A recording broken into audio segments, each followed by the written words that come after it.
जय हिंद। भारत की मुख्य भूमि से दूरी पर स्थित हिमालय का वह हिस्सा जो जलमग्न हो गया था, अब भारत सरकार ने वहां तक भी अपने ऑप्टिकल फाइबर नेटवर्क को पहुंचा दिया है, जिससे कि 4G और 5G को वहां पहुंचाने में काफ़ी सहूलियत होगी। देखिए, जो हिमालय पर्वत है उसको हम लोग यहाँ से देखते हैं, ये हिमालय वाला हिस्सा है, लेकिन इस हिमालय का हिस्सा कुछ नीचे इधर पूर्वी भाग में चला जाता है, म्यांमार के पास में, तो उसे आराकाम योमा पर्वत होते हैं, लेकिन इसके आगे ये समुद्र में डूब जाता है। ये इसे जलमग्न भाग कहते हैं। ये हिमालय की जो चोटियां हैं, और ये जलमग्न भाग धंसने के बाद फिर जाके जहां पर ये दृष्टिगोचर होता है, जहां ये निकलता है, वो यहां पर निकलता है। तो इसी को हम लोग कहते हैं अंडमान निकोबार। द्वितीय विश्व युद्ध के समय इस अंडमान निकोबार पर जापानियों का अधिकार हो गया था, लेकिन जापानियों ने सुभाष चंद्र बोस को अंडमान निकोबार गिफ्ट में दिया था। उसका नाम इन्होंने शहीद एवं स्वराज नाम रखा था। अंग्रेज जब थे तो वो यहाँ पर काला पानी की सजा देते थे। उत्तराखंड में काला पानी एक जगह है, उसको हम डिटेल वीडियो बना के बता चुके हैं, वो मई महीने में ही बता दिए थे। लेकिन ये काला पानी दूसरा है। यहाँ पर अंग्रेज जो सजा सुनाते थे, सेलुलर जेल, इस तरह से जेल थी, वो किला बना दिया था जेल को। उस समय की सबसे बदनाम जेल थी ये सेलुलर जेल। सावरकर को जब इस जेल में रखा गया था तो कोयले से इस जेल की दीवारों पर कोयले से भारतीय स्वतंत्रता का इतिहास लिख दिया था। ये क्वेश्चन भी आता है। ये सेलुलर जेल काफी उस समय का बदनाम जेल था, यातनाएं को देने के लिए। जितने भी हमारे स्वतंत्रता सेनानी थे उनको आतंकवादी घोषित करके यहाँ भेज दिया जाता था कि भैया ये देशद्रोही है, जबकि वो तो आज़ादी की मांग कर रहे थे। तो ये हमारे जो मेन भूमि है उससे ये कट गया है। तो ये ज़्यादातर लोगों को लगता है, बहुत से लोग, हम लोग जब छोटे छोटे थे तो हम लोग जब सुने थे कि ये अंडमान निकोबार हम ही लोग का है तो बड़ा आश्चर्य हुआ था, ये भी हम ही लोग का है। तो ये यहाँ से यहाँ कैसे है भाई? ये हमारा अधिकार है यहाँ पर भी। ये लक्षद्वीप भी है यहाँ पर। तो अंडमान निकोबार में कनेक्टिविटी नहीं हो पा रही थी, इसलिए यहाँ से चेन्नई से लेकर यहाँ तक में ऑप्टिकल केबल बिछा दिए गए हैं। आत्मनिर्भर भारत अभियान के तहत चेन्नई से लेकर अंडमान निकोबार में समुद्र के नीचे से केबल बिछाया गया है, वो वायर को बिछाए गए हैं। ये लगभग 2300 किलोमीटर है। अब ये ऑप्टिकल फाइबर के हो जाने की वजह से जो मेन लैंड से यहाँ हमारी जो टेलीकम्युनिकेशन जो स्पीड है वो इस ऑप्टिकल फाइबर की मदद से यहाँ तक जा सकती है। डायरेक्ट वहाँ टावर के थ्रू उतना स्पीड नहीं जा पाता है। अब यहाँ से अब सिंपली समझिए कि 4G जो होता है उसका मैक्सिमम स्पीड आप 300 MB पर सेकेंड ले जा सकते हैं, और वहीं अगर आप 5G की बात करेंगे तो 5G जो है तो मैक्सिमम 10 Mbps जा सकता है, यानी 10 GB के डाटा पर सेकेंड आपका मोबाइल अगर 5G है तो ले सकता है, एकदम हाई स्पीड में ले सकता है। लेकिन इसके लिए क्या है कि मान लीजिए आप यहीं से सप्लाई दीजिएगा 10 MB का, तो वहाँ थोड़ी ना जाएगा 10 MB या 10 GB। 100% कोई भी चीज़ नहीं पहुँच पाता है, बीच में उसका कई सारे जो डाटा होते हैं वो लॉस करते हैं, स्पीड भी लॉस हो जाती है। तो आपको हाई फ्रीक्वेंसी यहाँ पहुँचाना पड़ेगा, इसीलिए इतना वायर को बिछाया गया। अब इसको बिछाने के लिए करोड़ों रुपए खर्च आए। वो पैसे कहाँ से आए? इस पैसे को लाया गया था AGR के द्वारा। AGR किसे कहते हैं? Adjusted gross revenue. ये ग्रॉस रेवेन्यू क्या होता है कि जितने भी टेलीकॉम कंपनी है, जैसे Reliance, Tata, Docomo, Indicom, idea, Vodafone, जो भी हैं, इनको गवर्नमेंट कहती है कि भाई साहब आप अपना जो टोटल आप साल भर का व्यापार करते हैं, जो भी इनकम करते हैं, उसका आपको 5% हमको AGR के रूप में देना पड़ेगा। इसको कलेक्ट करने का काम करती है यूनिवर्सल सर्विस लेवी। ये एक तरह का टैक्स है जो AGR को लेती है 5%। अभी सुप्रीम कोर्ट में भी आप सुने होंगे कि 2 कंपनियों का AGR डिस्प्यूट बहुत भयानक पहुंचा था। एक वोडाफोन का था, एक एयरटेल का था। वोडाफोन का तो भाई पिछला हिसाब क्या था, ये तो हज को खरीदे थे।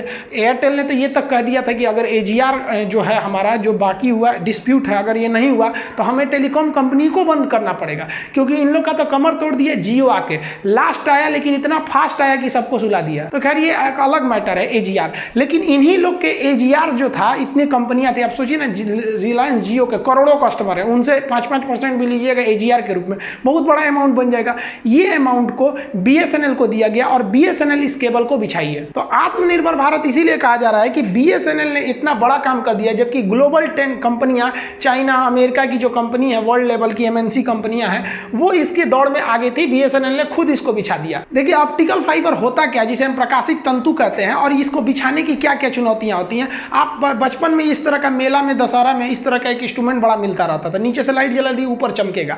ये क्या होता है? यही होता है ऑप्टिकल फाइबर। ऑप्टिकल फाइबर कुछ नहीं होता है, एक मतलब शीशे की, पहले तो शीशे की आती थी, अब तो इसको प्लास्टिक का ही बना दिया गया।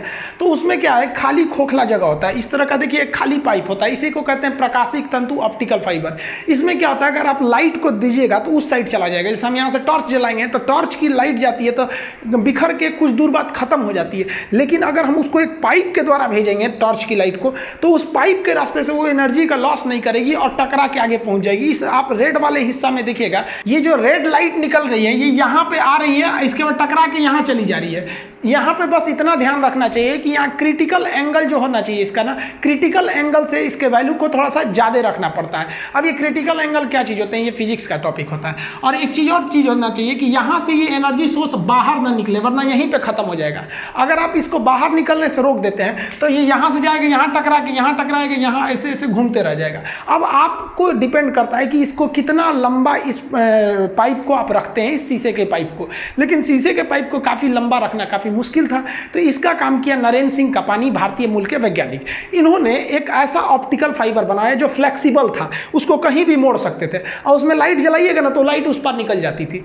इसके बाद धीरे धीरे वैज्ञानिकों ने दिमाग लगाया कि लाइट की स्पीड बहुत ज़्यादा होती है, तो हमारा जो डाटा था, जो जैसे मान लीजिए आप हमें वीडियो देख रहे हैं, ऑडियो देख रहे हैं, तो इसको इलेक्ट्रिकल सिग्नल में बदल के ऑप्टिकल फाइबर के थ्रू, इसी के थ्रू क्यों ना हम लोग डाटा के माध्यम से ट्रांसमिट कर दें। जैसे आप मोबाइल से बात करते हैं तो आपके पास जो आता है रेडिएशन, वो भी तो एक लाइट फॉर्म में ही आता है, एक रेस के फॉर्म में आता है। तो वैज्ञानिकों ने दिमाग लगाया कि हमको क्या है कि यहाँ से अगर हम लेयर लगा देंगे तो हमारा डाटा लीक नहीं करेगा और स्पीड भी बहुत तगड़ा रहेगा। तो इसलिए एक ये सूचना के क्षेत्र में एक बहुत बड़ी क्रांति आ गई, ऑप्टिकल फाइबर। ये ऑप्टिकल फाइबर ही रहेगा तो ही आपका नेट तेज चल पाएगा। हम भी जो ऐप को लॉन्च करने में इतना लेट हो गया वो इसीलिए कि क्योंकि हम लॉकडाउन में थोड़ा सा घर पे आए हुए थे, तो यहाँ पर ऑप्टिकल फाइबर नहीं था। अब ये ऑप्टिकल फाइबर लग गया, इसलिए इस महीने आपका ऐप आ जाएगा। तो ये ऑप्टिकल फाइबर किसी भी डाटा को काफी तेजी से ट्रांसमिट करता है। इस ऑप्टिकल फाइबर को समुद्र में बिछाना काफी मुश्किल था। मुश्किल ये था कि समुद्र में बिछा दीजिएगा, ठीक है, इसमें मछली आके दांते से बकोट लेगी तो टूट जाएगा, यहाँ पे बहुत सारा दिक्कत था।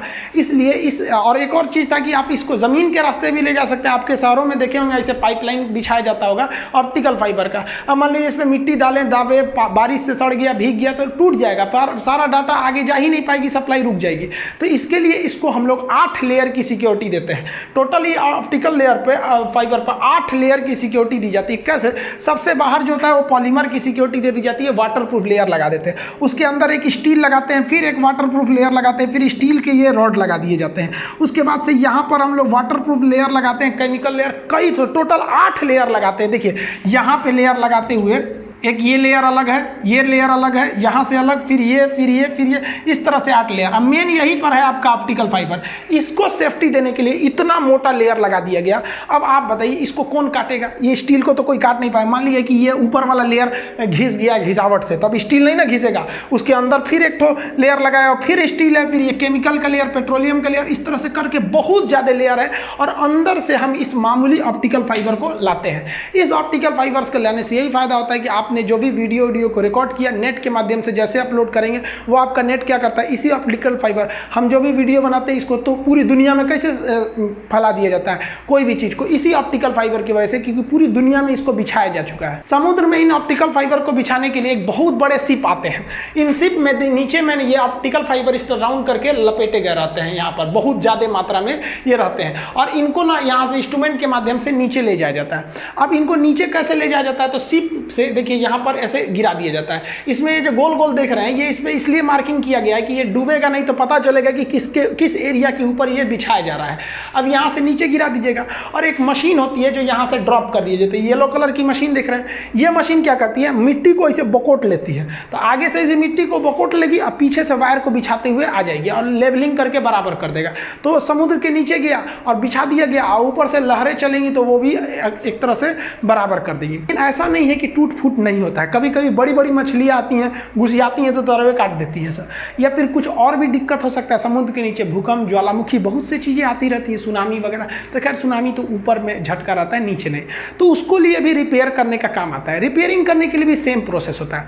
एक नाव रहती है, वो नीचे से हुक फंसाती है, पता चल जाता है कहाँ से सिग्नल लीक कर रहा है, हुक फंसाती है और उसको हुक में से ऊपर ले आके खींच लेती है। और इस तरह का एक इंस्ट्रूमेंट होता है। देखिए ये तार इतना पतला है और इधर भी तार इतना पतला है, और बीच में ज्वाइंट करना है। उस ज्वाइंट को करने के बाद इतना मोटा उस पर सिक्योरिटी दिया जाता है ज्वाइंट को लॉक करने के लिए।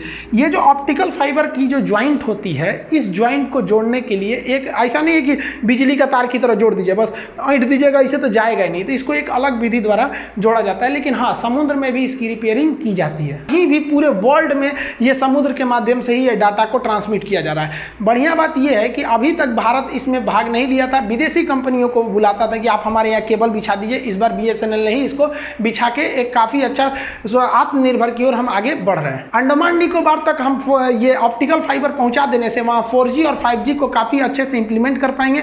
अंडमान निकोबार काफ़ी सुंदर एरिया है, वहाँ प्राकृतिक दृश्य इतने बढ़िया रहते हैं कि भारत के टूरिस्ट को यहाँ पर काफ़ी अच्छे से ले जाया जा सकता है।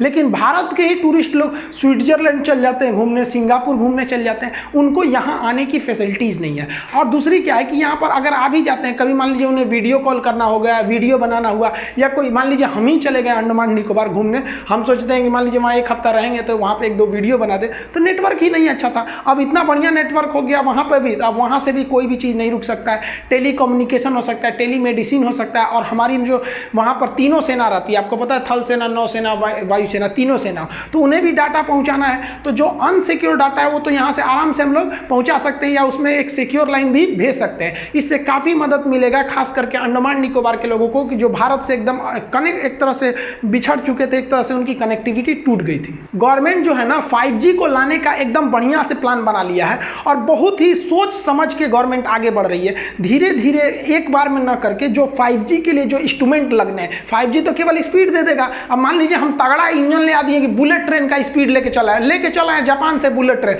अब पटरी नहीं है उसको चलाने के लिए, तो कहाँ चलाइएगा, खेत में नहीं ना दौड़ाइएगा। तो गवर्नमेंट धीरे धीरे बड़ा अच्छा से काम कर रही है कि जैसे जैसे पैसा आ रहा है इन्वेस्ट करते जाओ, और एक ही बार धीरे धीरे आराम से हम लोग 5G को लॉन्च कर सकते हैं। इससे कि हमको हुआवे पर ज़्यादा डिपेंडेंट नहीं रहना पड़ेगा, हमारी खुद की कंपनियां इसमें आगे बढ़ सकती है, जिसे BSNL ने साबित करके दिखाया है। मिलेंगे अगले वीडियो में, तब तक के लिए जय हिंद।